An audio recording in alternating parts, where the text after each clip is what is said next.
Assalamualaikum warahmatullahi wabarakatuh. Ustadz, bagaimana dengan orang yang mengatakan, ya memang maulid Nabi itu belum pernah dilakukan oleh Nabi Muhammad SAW, tapi kan ini bukan bid'ah karena ada maslahatnya. Di zaman Rasulullah SAW itu belum dibutuhkan karena para sahabat sudah mengenal dan setia kepada Rasulullah SAW. Sementara zaman sekarang banyak orang yang tidak seperti itu. Ini jadi mereka mengatakan butuh acara maulid Nabi. Kita katakan bahwasanya acara maulid Nabi itu sarana apa ritual? Ritual kan? Itu bukan sarana, itu ritual. Kalau itu ritual, ternyata tidak ada di zaman Nabi, ya, maka itu adalah bid'ah. Ya. Dan semua ritual yang perlu kita ketahui sudah diajarkan oleh Nabi SAW. Banyak ritual untuk mengenal Nabi, untuk mencintai Nabi banyak. Ritual dengan belajar hadis-hadis Nabi, ritual dengan solat rawatib, dengan solat sunnah. Kita bisa baca sirah Nabi SAW. Ya. Oleh karenanya para hadirin dan hadirat yang dirahmati Allah Subhanahu wa taala, pendapat yang kuat bahwasanya maulid Nabi adalah suatu ritual yang tidak pernah diajarkan oleh Nabi dan para sahabatnya, maka kita pun tidak melakukannya. Dan yang lebih cinta kepada Nabi adalah para sahabat. Kalau kita bicara ini dalam rangka untuk cinta kepada Nabi, kita katakan para sahabat lebih cinta kepada Nabi sallallahu alaihi wasallam. Para sahabat, para tabi'in, imam yang 4 lebih cinta kepada Nabi daripada kita-kita ini. Ternyata mereka tidak pernah melakukan acara maulid Nabi. Padahal kecintaan para sahabat kepada Nabi lebih daripada kita. Kemudian perkara berikutnya, Nabi merayakan hari kelahirannya tiap pekan sekali. Bukan tahunan, tapi tiap pekan. Yaitu setiap hari Senin, dan cara merayakannya dengan berpuasa. Bukan cara merayakannya, tapi cara bersyukurnya. Rasulullah SAW mensyukuri hari kelahirannya dengan berpuasa setiap minggu sekali. Oleh karena dalam Sahih Muslim, wasu'ila an siyami yaumil itsnain, Rasulullah SAW ditanya kenapa dia berpuasa pada hari Senin, kata beliau, dzaka yaumun wulidtu fihi, pada hari tersebut aku dilahirkan. Jadi Nabi SAW mensyukuri hari kelahirannya pada hari Senin dengan berpuasa setiap minggu, setiap hari Senin. Jadi kita katakan, kalau anda ingin mencintai Nabi, ingin merayakan hari kelahiran Nabi, ikutilah cara Nabi.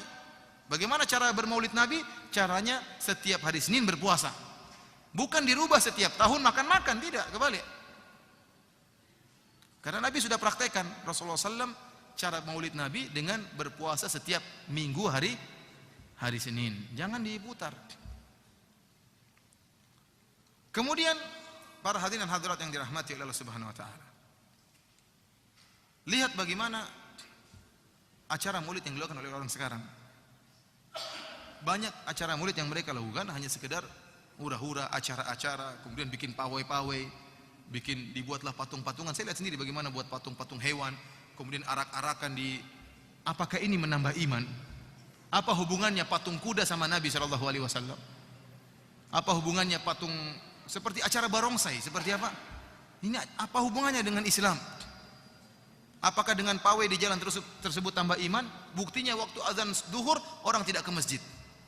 Mereka-mereka yang pawai-pawai tadi tidak ke masjid, padahal sunnah Nabi yang sungguhnya sholat di masjid. Belum lagi diputar musik-musikan, belum lagi ikhtilat laki-laki dengan perempuan. Oleh karenanya para hadirin rahmatillah subhanahu wa ta'ala, sampai-sampai sering saya sampaikan bagaimana pendiri NU yang bernama Kiai Haji Hashim Asy'ari, yang beliau membolehkan maulid. Beliau ini membolehkan maulid sebagaimana kebiasaan orang-orang NU, dan dia belum membolehkan maulid. Akan tetapi beliau mengingkari acara maulid yang dilakukan oleh banyak orang, sehingga beliau menulis sebuah buku judulnya At-Tanbihatul Wajibat Liman Yasna'ul Maulid Bil Munkarat. Peringatan keras terhadap yang wajib terhadap orang-orang yang melakukan maulid dengan kemungkaran. Dia mengarahkan kalau bikin acara maulid, menurut dia acara maulid sebagaimana acara yang dianjurkan oleh para ulama. Caranya dengan baca sirah Nabi, kemudian setelah itu mungkin bersedekah, itu acara maulid kata dia. Begitu caranya. Baca sirah Nabi, berkumpul baca sirah Nabi, maka selesai. Dengan baca sirah Nabi akan menambah iman, menambah ilmu. Adapun kata dia mengadakan acara maulid dengan campur baur lelaki perempuan, maka dia ingkari, ini kemungkaran kata dia. Mengadakan acara maulid dengan alat-alat musik, ini kemungkaran. Mengadakan acara maulid dengan acara dramaan secara model drama menurut orang-orang dulu juga dia sebutkan modelnya, saya sebutkan di sini ada istilah yang dia sebutkan. Strike apa begitu istilah drama model mereka. Kemudian menghambur-hamburkan makanan, maka ini semua mungkar kata dia, tidak pantas maulid Nabi diacarakan dengan acara tersebut. Oleh karena kita katakan meskipun sebagian ulama membolehkan maulid, ya, saya tidak mengingkari. Ada ulama Syafi'i yang membolehkan maulid.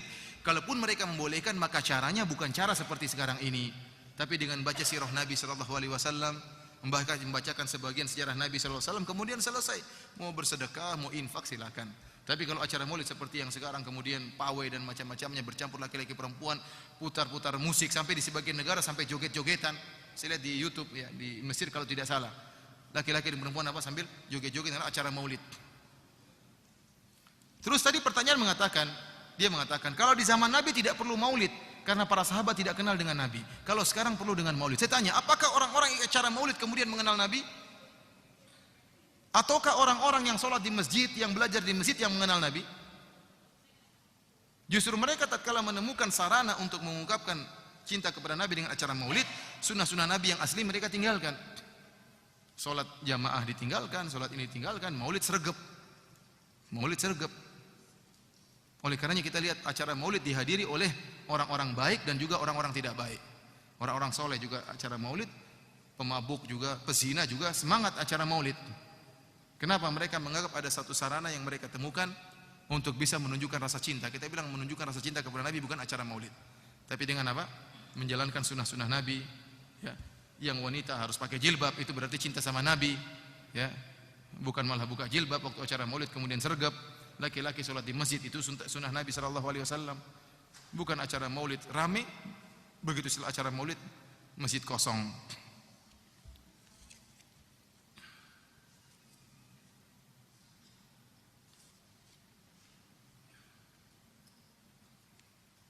Pak Ustadz, bagaimana kiat-kiat kita menjalankan ibadah yang sunnah ini tanpa dikotori oleh bid'ah? Kita tatkala menjalankan perkara dunia, tidak mengapa kita berspekulasi, ya. Tapi kalau perkara akhirat jangan berspekulasi. Ibadah dengan ibadah-ibadah yang jelas. Saya katakan tadi, ibadah-ibadah yang jelas sunnahnya itu sudah terlalu banyak. Terlalu banyak ibadah-ibadah yang sudah ada sunnahnya. Buka saja kitab Riyadhus Shalihin. Riyadhus Shalihin itu mengumpulkan sunnah-sunnah Nabi dari A sampai Z, lengkap sunnah-sunnah Nabi. Barang siapa yang ingin mengerjakan sunnah-sunnah Nabi, baca kitab Riyadhus Shalihin, dan dia tidak akan mampu melaksanakan semua sunnah tersebut, tidak akan mampu. Kalau yang sudah jelas saja tidak mampu kita lakukan, ngapain kita bikin-bikin yang baru? Oleh karena supaya kita ibadah kita bersih dari segala bid'ah, kita cari buku-buku yang menjelaskan tentang sunnah-sunnah Nabi, contohnya Riyadhus Shalihin, kita terapkan satu persatu. Maka kita tidak akan punya kesempatan untuk melaksanakan bid'ah. Tidak punya kesempatan melaksanakan bid'ah. Antum lihat kalau ada orang mulai berzikir dengan zikir-zikir bid'ah, zikir-zikir Nabi dia tidak serak. Ini bukti bahwasanya kalau sudah ada bid'ah yang sunnah hilang. Ente mau suruh zikir dengan la ilaha illallah atau dengan kalimat-kalimat Nabi sudah kurang serak. Dia punya salawat model sendiri, dia punya zikir model sendiri, aturannya begini, sehingga yang diajarkan oleh Nabi dia tidak begitu serak. Dia merasa kurang puas dengan yang diajarkan oleh Nabi sallallahu alaihi wasallam. Ini diantara dampak daripada bid'ah. Jelang Ramadan ini banyak yang pergi ziarah ke kuburan dan juga munggahan. Munggahan itu apa? Hah? Apakah itu termasuk dalam bid'ah? Menziarahi kuburan setiap saat dianjurkan.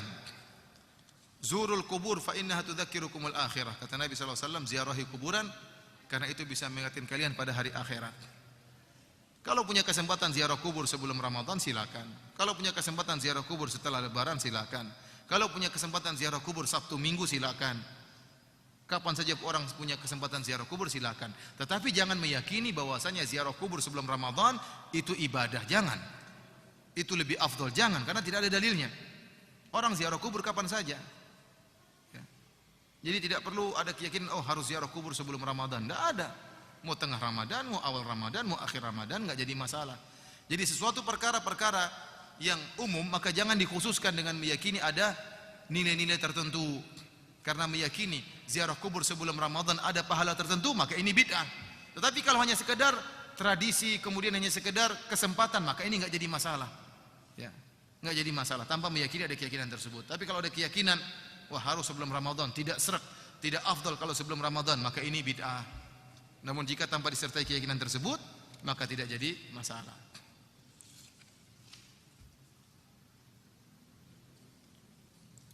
Apakah salat tahajud setelah salawat tarawih termasuk bid'ah? Jawabannya tidak. Rasulullah SAW pernah mencontohkan solat genap setelah solat witir. Genap setelah solat witir. Dan ada juga sahabat dalam Sunan Abi Daud yang dia solat rakaat 2 ronde, solat tarawih 2 ronde. Dia solat tarawih di suatu tempat di kampung anaknya, kemudian tatkala dia pulang ke kampung, dia jadi imam sampai anaknya, sampai di kampung anaknya dia jadi imam sampai selesai witir. Kemudian dia tatkala pulang ke kampungnya sendiri disuruh jadi imam, maka dia pun jadi imam. Namun tatkala witir dia suruh orang lain yang witir. Kenapa? Dia sudah witir di ronde yang pertama dan dia mengatakan, sami'tu Rasulullah sallallahu alaihi wasallam yaqul, aku mendengar Rasulullah SAW bersabda, la witrani fil lailah, tidak ada witir dalam 2 witir dalam satu malam. Oleh karenanya ini dalil bahwasanya seorang boleh tarawih berulang-ulang ya. Kalau tidak tarawih berulang-ulang boleh juga tahajud sendiri ya. Karena salat malam tidak harus tarawih, boleh sendiri, boleh bertarawih, boleh berjamaah dan boleh berulang-ulang selama witirnya sekali saja. Tidak boleh witirnya dua kali. Apakah salat tahajud berjamaah adalah bid'ah? Jawabannya tidak. Jadi para ulama menyebutkan Rasulullah SAW terkadang salat tahajud berjamaah. Rasulullah SAW pernah salat tahajud berjamaah ini di luar bulan Ramadan. Di bulan Ramadan Rasulullah SAW pernah tarawih 3 kali bersama para sahabat. Jadi salat tarawih sudah ada di zaman Nabi. Rasulullah SAW salat berjamaah di malam bulan Ramadan 3 malam. Pada suatu malam para sahabat hadir ingin salat tarawih berjamaah, Nabi tidak keluar. Nabi mengatakan, saya tahu kalian telah berkumpul namun saya tidak keluar. Kenapa? Saya khawatirkan diwajibkan. Jadi kalau ada amalan yang dilanggengkan oleh Nabi, bisa jadi Allah akan wajibkan. Nabi khawatir. Jangan sampai dia melanggengkan salat tarawih di bulan Ramadan, tahu-tahu Allah wajibkan. Dan itu Rasulullah tidak ingin memberatkan umatnya. Maka Rasulullah SAW liburkan supaya tidak diwajibkan oleh Allah Subhanahu Wa Taala. Setelah Nabi meninggal dunia, maka kekhawatiran untuk diwajibkan ini sudah hilang. Ketika Nabi sudah meninggal dunia, maka kekhawatiran pengewajiban salat tarawih sudah hilang. Maka para sahabat pun melakukan salat tarawih berjamaah tiap hari. Nah, bolehkah kita salat berjamaah tahajud di luar bulan Ramadan? Jawabannya boleh kalau sesekali, tidak harus terus-menerus. Tidak boleh terus-menerus. Karena terus-menerus tidak pernah dikerjakan oleh Nabi. Adapun salat tarawih sesekali berjamaah pernah dilakukan oleh Nabi sallallahu alaihi wasallam. Nabi pernah salat bersama sebagian sahabat, bersama Ibnu Abbas, bersama Hudzaifah, ya, salat malam bersama Nabi sallallahu alaihi wasallam. Oleh karena jika sesekali tidak jadi masalah. Sesekali kalau ada acara misalnya ngumpul-ngumpul kemudian ada ide pingin salat malam bareng, enggak jadi masalah. Tapi jangan mengadakan salat malam yang terus-menerus ya, yang tidak pernah diajarkan oleh Nabi sallallahu alaihi wasallam. Apakah ada dalil dan contoh dari Nabi tatkala setelah selesai salat dan setelah berdoa mengusap muka? Setelah berdoa atau salat muka ada hadisnya, jadi mengusap muka setelah doa ada hadisnya, namun hadisnya lemah. Oleh karena kita tidak mengamalkan. Namun kalau ada orang yang mengamalkan ya biarin aja ya, artinya dia mungkin tidak tahu karena ada hadis, ternyata hadisnya lemah ya. Namun tidak boleh kita meyakini kalau tidak mengusap muka berarti tidak afdal ya, enggak. Karena hadisnya lemah dan tidak bisa dijadikan dalil. Dan Nabi SAW tidak diriwayatkan dalam hadis yang sahih beliau mengusap wajah ya. Bahkan Rasulullah SAW pernah berdoa dengan hanya menunjukkan apa? Jari. Nah ini kan repot kalau mengusap gini terus kan susah kan. Rasulullah SAW pernah apa? Cuma menunjukkan jari. Jadi tata cara Nabi ada yang doanya begini, ada yang sampai Rasulullah SAW sampai begini tangannya, sampai perut tangannya itu apa? Ke bawah karena saling beliau sampai terlihat putihnya ketiak beliau ya. Ada yang begini, Rasulullah SAW pernah berdoa begini. Di antara Rasulullah SAW pernah berdoa dengan memberi isyarat ya. Nah, kalau begini kan sulit apa namanya? Oleh karenanya kita katakan kalau ada yang mengusap wajah kita bilang biarin saja karena mungkin dia ada pendapat seperti itu ya. Kalau kita bisa nasihati dengan cara yang lembut ya. Jangan langsung kita wah itu ngawur, enggak. Karena memang ada dalil yang mungkin menurut mereka ini benar namun kita katakan hadisnya lemah, tidak bisa dijadikan dalil.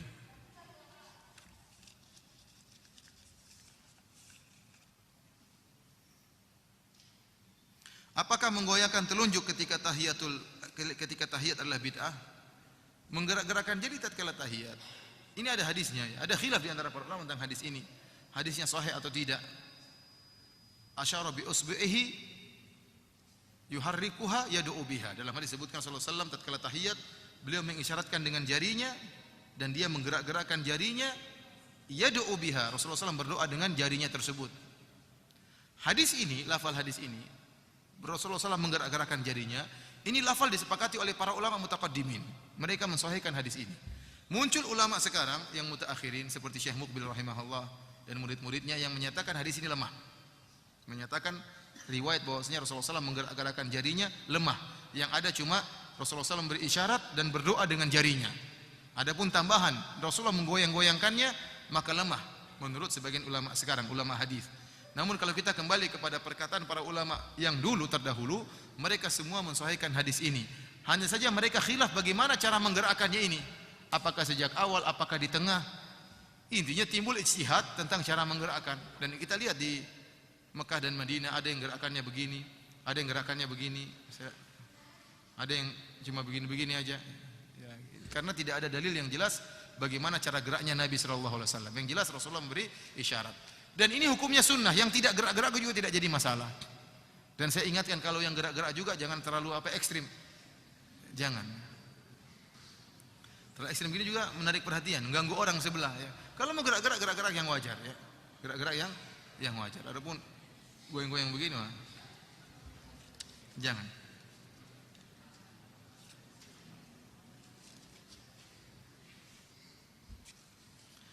Baca Yasin 3 kali di malam nisfu Sya'ban. Ini tidak ada dalilnya baca Yasin harus 3 kali. Kenapa harus 3 kali? Kenapa harus Yasin dalam nisfu Sya'ban? Orang baca Quran apa aja enggak jadi masalah nisfu Sya'ban. Tidak perlu diyakini harus surat Yasin, ya. Baca surat apa saja enggak jadi masalah dan tidak harus bilangannya 3, ya. Mau baca 5 kali, mau 7 kali terserah.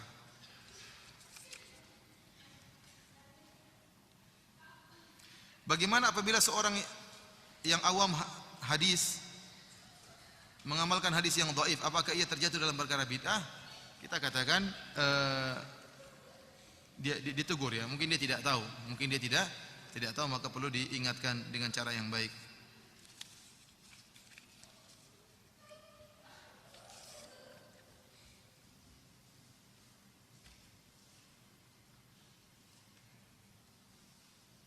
Salat sunnah awabin yang dikoordinir berjamaah pada malam 1 Muharram tahun baru Islam. Ini dari mana contohnya seperti ini? Salat awabin itu salat duha yang dikoordinir berjamaah pada malam 1 Muharram. Ini tidak ada contohnya, ya. Rame-rame salat awabin 1 Muharram. Kenapa harus 1 Muharram? Ini ada dalilnya. Ini kreativitas, ya, berkreasi.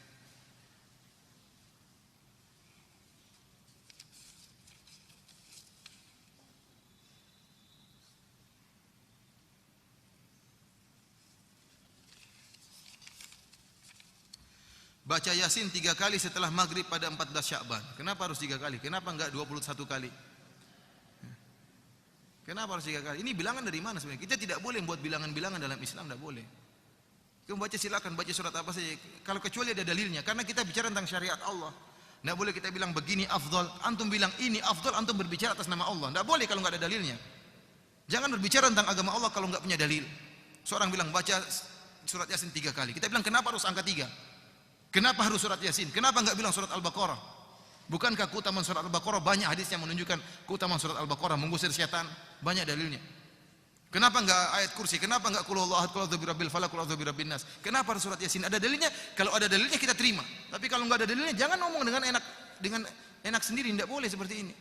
Ya ikhwan, kita berbicara tentang agama Allah itu berbicara atas nama Allah Subhanahu wa taala. Kita bilang afdal, ternyata enggak ada afdalnya, gimana? Berarti berdosa atas nama Allah Subhanahu wa taala. Ini mengatakan baca Yasin 3 kali. Taib, kenapa harus 3 kali? Kenapa harus surat Yasin? Mana dalilnya? Kalau enggak jangan buat-buat macam-macam tentang agama Allah. Dan subhanallah di sebagian pengajian ibu-ibu paling senang ada amalan-amalan. Dan itu paling laris, ada kiai seperti itu laris sekali. Jadi tiap pertemuan ada amalan. Amalan itu buat-buat sendiri. Baca ini 7 kali, ini 12 kali, ini 15. Ini dari mana seperti ini? Ramuan jamu seperti ini dari mana? Resep seperti ini dari mana? Ya, jangan kita berbicara tentang agama Allah tanpa dalil. Cukuplah apa yang diajarkan oleh Nabi SAW sebagai dalil kita. Apakah salat tasbih itu termasuk bid'ah? Termasuk bid'ah. Konon Rasulullah SAW pernah mengerjakannya pada salah satu rakaat walaupun beliau tidak pernah melakukannya. Menganjurkan pada seorang sahabat meskipun beliau tidak pernah melakukannya. Masalah salat tasbih ada khilaf di antara para ulama. Jadi saya katakan ikhwan dan akhwat, tidak boleh kita langsung menghukum satu permasalahan sebagai permasalahan bid'ah kalau ternyata para ulama masih khilaf. Masih khilaf dengan khilaf yang kuat, ada dalil yang mereka perdebatkan. Sebagai contoh ada perkara hadis yang dianggap sahih oleh sebagian ulama, dianggap dhaif oleh sebagian ulama. Contohnya seperti kunut subuh. Kunut subuh ini diperselisihkan hadisnya. Mazhab Syafi'iyah menganggap hadisnya sahih sehingga mereka mengamalkan kunut subuh setiap subuh. Banyak ulama yang mengatakan tidak sahih, maka tidak diamalkan. Maka dari sini kita harus toleransi karena ini masalah khilafiyah. Ulama sendiri sudah khilaf dalam menghukum hadis ini dhaif atau sahih. Contohnya masalah salat tasbih. Salat tasbih pun perselisihan diselisihkan oleh para ulama, hadisnya sahih atau hasan. Sebagian ulama seperti Syekh Albani mengatakan hadisnya hasan, bisa dijadikan hujjah, dan banyak ulama mengatakan tidak bisa dijadikan hujjah. Maka khilaf di antara para ulama, ada yang mengatakan dianjurkan, ada yang mengatakan tidak dianjurkan. Dalam perkara ini maka tidak boleh kita hukumi sebagai bid'ah. Saya sendiri lebih condong bahwasanya tidak sahih hadis tersebut. Namun kalau ada yang melaksanakan silakan. Karena ada ulama yang menyatakan hadisnya sahih.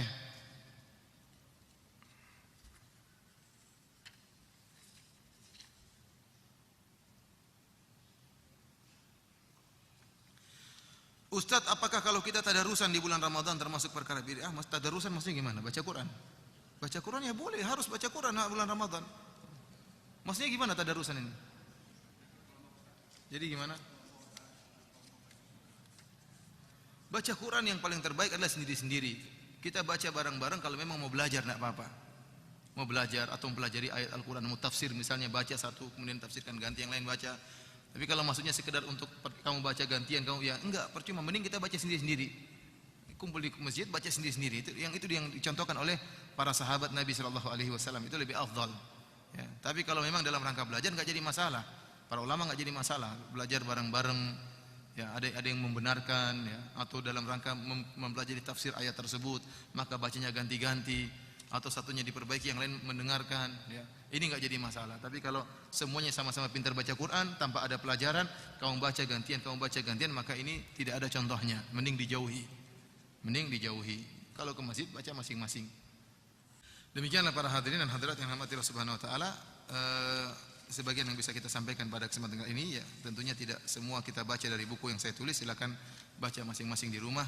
Dan saya ingatkan, bagaimanapun seorang menghadapi berbagai macam ritual-ritual baru di lingkungan dia, maka dia harus menghadapinya dengan bijak, dengan hikmah. Tidak kemudian serta-merta langsung dia ingkari, dia ngabung-ngabung, enggak, bukan seperti itu dakwah yang benar. Dakwah yang benar kita menyampaikan sunnah sedikit demi sedikit. Ya, tidak semua yang menurut kita salah kemudian kita ingkari di hadapan mata, melihat situasi dan kondisi. Oleh karenanya seorang ya jadikan lingkungan dia kalau ternyata banyak bid'ah, maka itu sebagai lahan dakwah, tapi dengan penuh kelembutan, dengan penuh kesabaran, jangan tergesa-gesa, karena ketergesaan hanya menimbulkan kerusakan dan kekacauan dalam dakwah ya. Oleh karenanya maksudnya bukan kemudian antum semangat pulang-pulang semua ini bid'ah, besok diusir dari kampung ya. Ya, antum caranya yang baik, mereka tidak mengerti. Kebanyakan orang melakukan bid'ah tidak paham. Menurut mereka itu ibadah yang bagus, mereka tidak paham. Tugas kita untuk memahamkan dengan pelan-pelan, jangan tergesa-gesa, sedikit demi sedikit.